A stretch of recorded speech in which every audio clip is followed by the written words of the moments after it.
Menyamar sebagai karyawan, pria di Lampung Tengah curi 5 besi batang pemotong tebu.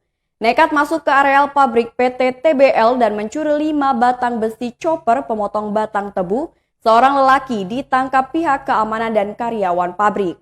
Aksi nekat Roji berusia 32 tahun warga kampung Tanjung Ratu Ilir, seolah dirinya adalah karyawan PT TBL dan di dalam pabrik ia justru mencuri besi dengan harga jutaan rupiah.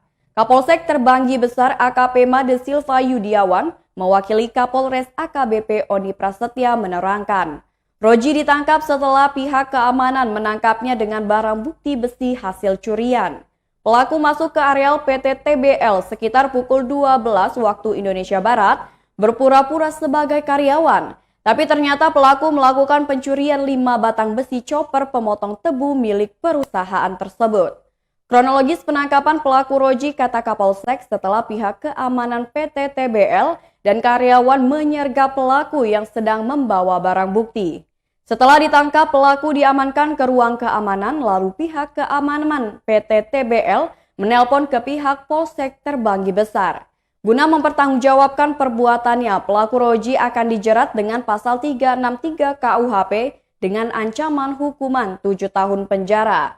Akibat kasus pencurian yang dilakukan oleh pelaku Roji, PT TBL mengalami kerugian hingga 2,7 juta rupiah. Selain barang bukti 5 barang besi chopper pemotong tebu, polisi juga mengamankan barang bukti 1 kantong plastik potongan besi dan 1 unit sepeda motor Honda Supra Fit dengan nomor polisi BE8765GP yang digunakan pelaku untuk mengangkut hasil curiannya.